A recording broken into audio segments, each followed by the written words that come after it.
Well, a very warm welcome to Spireites Extra Time, of course, with myself, Paul Fisher and Josh Marsh. And this is episode 29. And we're going to talk about the first leg of the League Two playoff semi-final.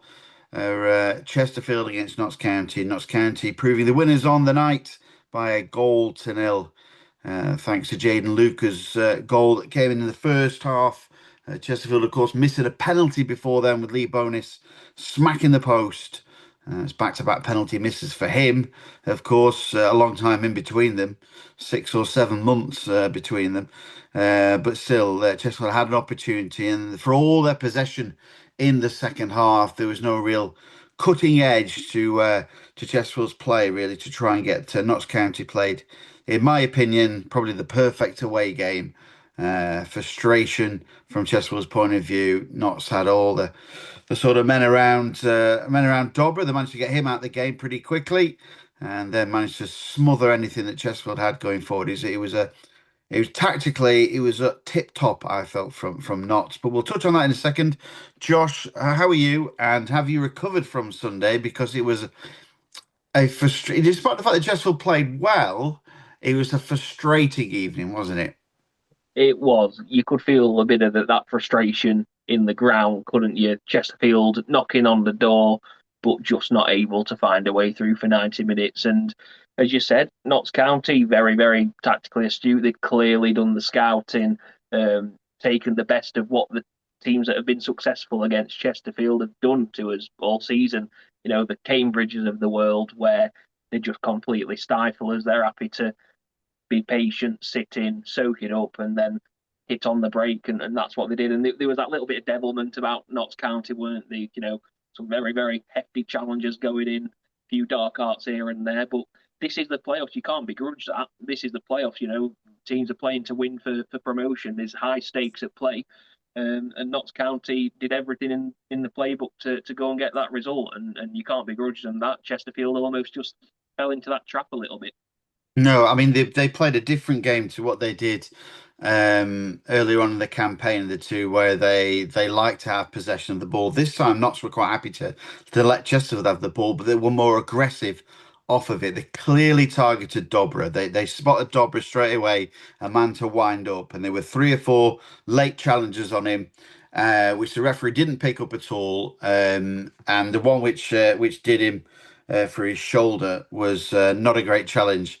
That from Ness, I think it was the fullback. But still, that was the tactic to try and not nobble him out the game, and it worked, you know. So fair play, you know. If that's how to stifle one of Chesterfield's creative players, and that just left Mark Handy on the opposite side with a lot more pressure on him, didn't he? I was surprised that Will Dixon came on as his replacement. I felt it was made up for Berry in that scenario.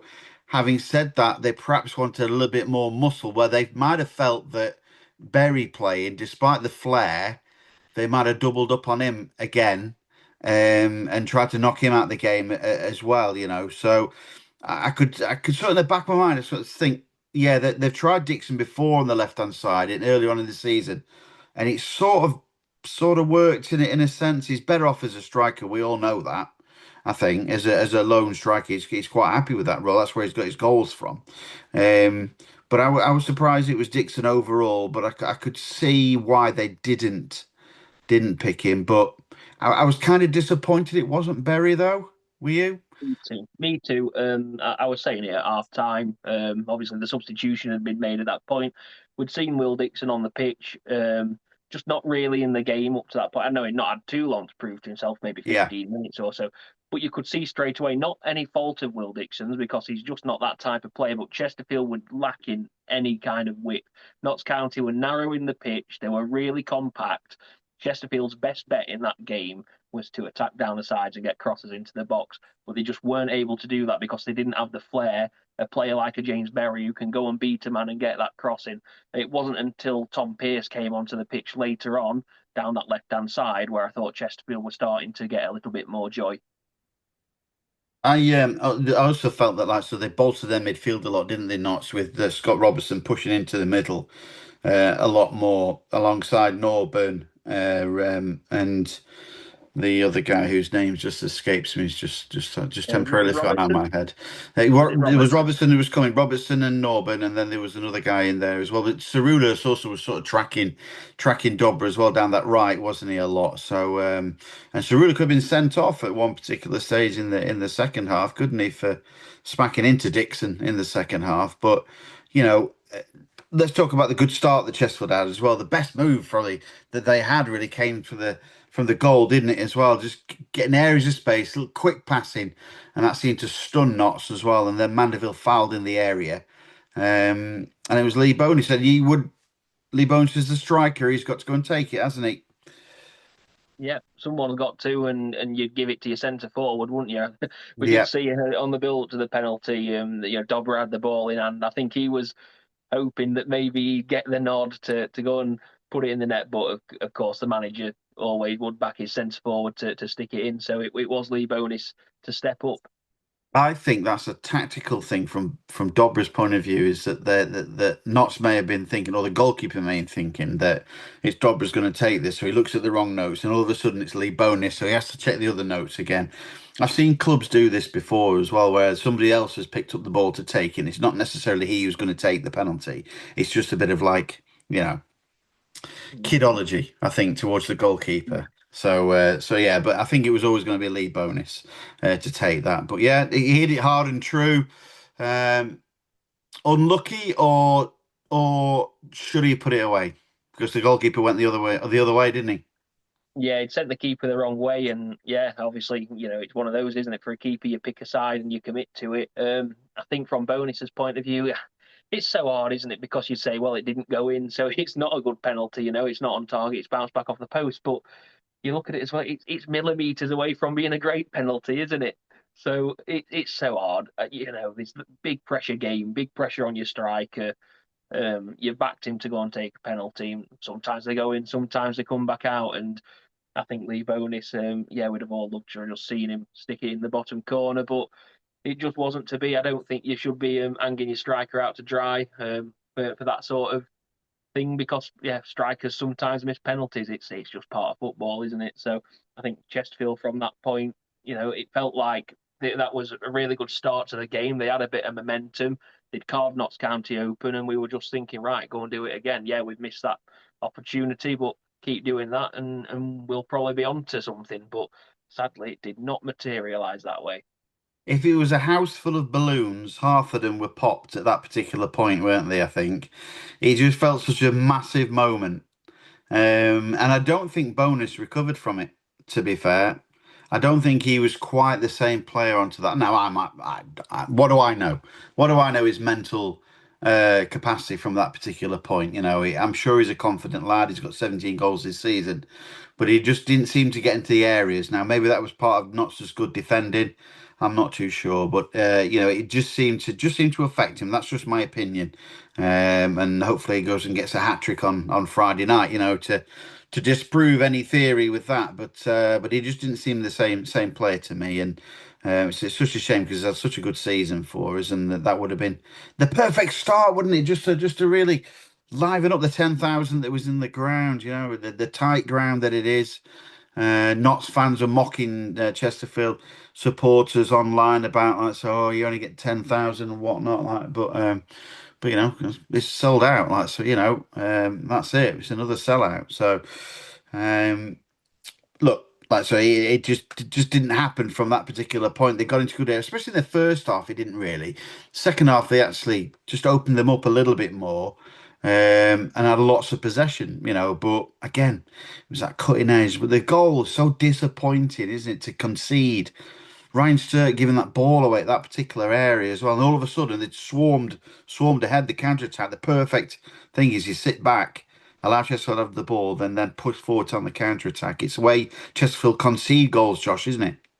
It is Notts County just set the trap and pounced. They must have been doing the homework again because Stirk lost the ball in a similar position the week before at Swindon, didn't he, to lead to a breakaway which led to a goal. So, you know, they obviously did the scouting and they went and hunted in packs, Notts County. They crowded him out, got the ball, and then all of a sudden it was 4-on-2. Fullbacks pushed too far up the pitch. We've seen that too many times this season as well. leaving Kyle McFadzean and Sil Swinkles, who, by the way, both for me had phenomenal games. They were both brilliant, and it could have been a few more if it weren't for them two at the heart of Chesterfield defence. But unfortunately, on this occasion, it was too much to ask with the four Notts County players marauding towards Chesterfield's goal, and the pass to Luca at the back post was good enough for him to just stick it in, and despite Ryan Boot's best efforts as well. Yeah, he was. His catch boot was unlucky, really. He sort of mistimed the shot, Kemney, because he seemed to be on his backside pretty quickly, desperately trying to stop it with his legs, and ended up in the back of the net somehow. Because initially I thought Boot had saved it, but it just somehow bundled into the net, and Luca with the goal. So credit to him. And just from that particular point, struggled a lot. Apart from a Tom Pearce free kick in the second half, which was on target for Belshaw to make a good save actually, because it hit him pretty hard. And then Chesterfield not being able to do the follow up at all, and it fell kindly to Belshaw there. But the tie's not over. But the second half, I felt that like look, not sort right. Okay, we're just going to sit back here. We're just going to allow them plenty of space, but they're going to play it around the sort of centre circle area. They're not going to play it just outside the penalty area. They're going to have a lot of the ball, but we're going to be tight, compact, and they might get down the wings to us, but we're going to be strong in defence at the back. Notts defended it really, really well, and credit to them. Like I say, I thought it was a perfect away performance for them, and it gets them the 1-0 lead. Now, that's all well and good. You've got to go and back it up, though, for the second leg, haven't you, with that? Because it's going to be tense and nervous unless they get an early goal, or get it one midway through the second half, or whenever, but, really for a second goal. But Chesterfield have to go out and attack. And I think that may be where Chesterfield are dangerous. Yeah, I agree. I think you look at the way it's sort of poised now, and you never want to be 1-0 down, do you, going into a second leg after losing at home? Of course you don't. But you tend to find Chesterfield play at the best when they are just backed into that corner a little bit and have to really go for it and throw caution to the wind. They almost stopped playing within themselves and think, right, we've got to go and get this goal now. So it might that's the operative word here. It might suit them. We'll wait and see. I think Notts County, well, it'll be interesting to see how the crowd respond to it if they do play like they did in the away leg again, because it won't be necessarily front foot attacking like what most of those Dot supporters have probably been used to seeing at home. But I wouldn't be surprised if they just go for the same tactic again and try and sit in and protect that lead and nullify Chesterfield, because ultimately it's not about your style of play necessarily now, is it? It's about winning. So maybe Martin Patterson will set them up the same way. We'll wait and see. I think if Notts County do come out and attack, because that could be the other tactic they go for. They could come out right on the front foot, start straight out of the blocks, and try and get that 2-0 aggregate lead, which would pretty much kill it off early on, wouldn't it? So could go either way, really. Be interesting to see how they set up tactically, but we all know how Chesterfield are going to set up. They're just going to have to go pretty much all out attack and hope those flair players turn up on the day. No, it'd be interesting to see if they do set up like that in the first one. Let Chesterfield have a lot of the ball again. Yeah, and you're correct in saying how would the home fans react to that? Their side just watching Chesterfield just pass the ball about from left to right, and then just trying to pen knots back into their area.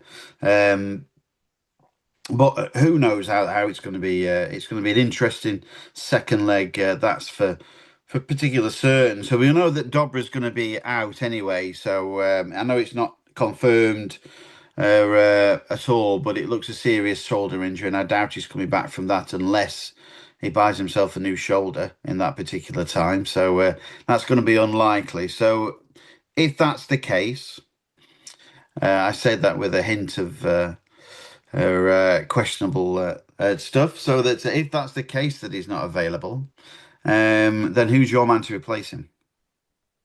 Difficult. Do you go with Berry? He obviously sat out, didn't he, Mm. on Sunday, or do you go with Tom Pearce because he came on and I thought did a really good job and looked a bit of a threat, and we know he's got that wonderful left foot to put crosses in the box, and I do think if Chesterfield are going to have any joy against Notts County, it's going to be trying to get down the flanks and beat a man. So is Pearce with Lewis Gordon behind him the way to go. I think Paul Cook's got a very, very big decision to make in that sense.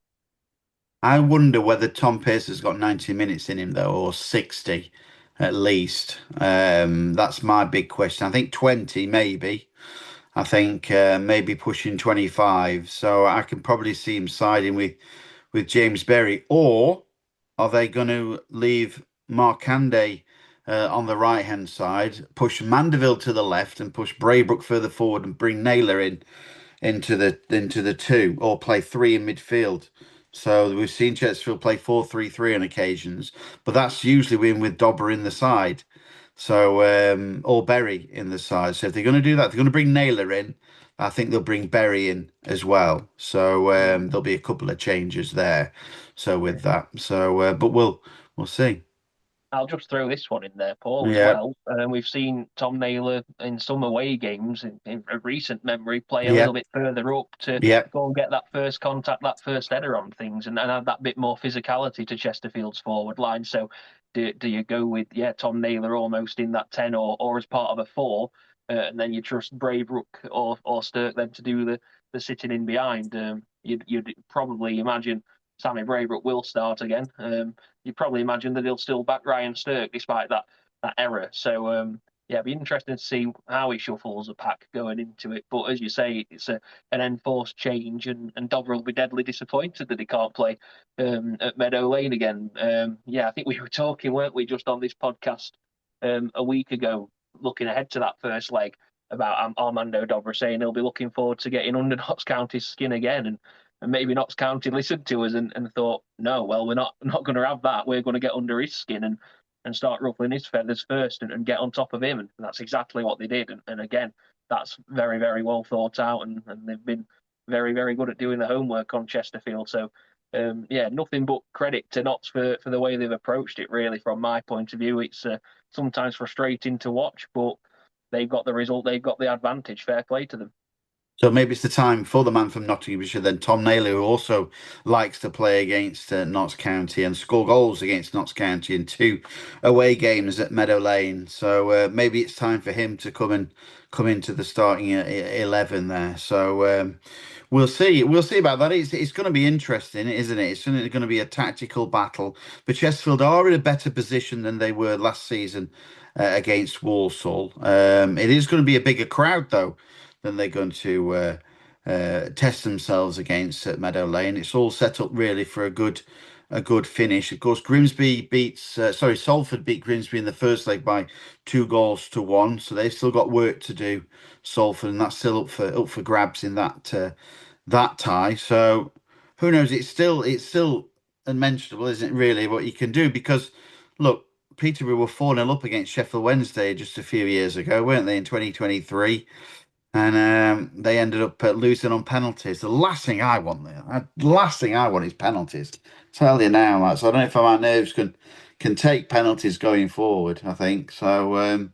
But yeah, 1-0 win for Chesterfield would do extra time than penalties, Josh. And I don't know if my heart can take it. No, I think after the last one that we had with Notts, don't think anyone really fancies that. We'd all like it to be settled on the night, either way. But yeah, it's a tough position for Chesterfield to be in. You know, they've had to come from behind plenty of times this season. Sometimes successful, sometimes not. Yeah, but this is the big pressure game now, isn't it, for the Spireites? They're going to have to try and find a way back into it, and I think it goes without saying that the first goal in this match is absolutely crucial for both sides. Whoever gets it, you'd probably fancy them to go on and do the job and get to Wembley. But yeah, Chesterfield desperately, desperately need that first goal to get themselves back into the tie. I think if Notts get it, it could be game over.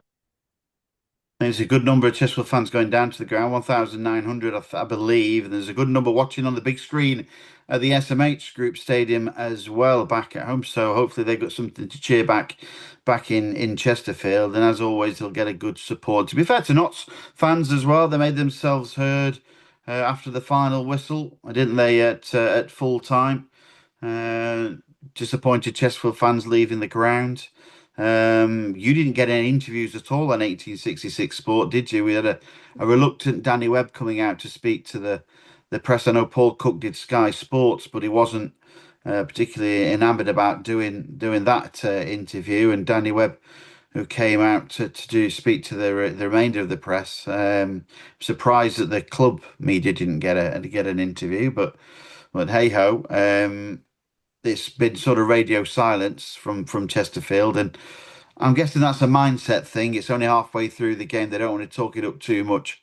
They'll have to get some. I think there's a press conference tomorrow anyway, for people to waffle on and say nothing like we have this evening because it's not settled, is it, Josh?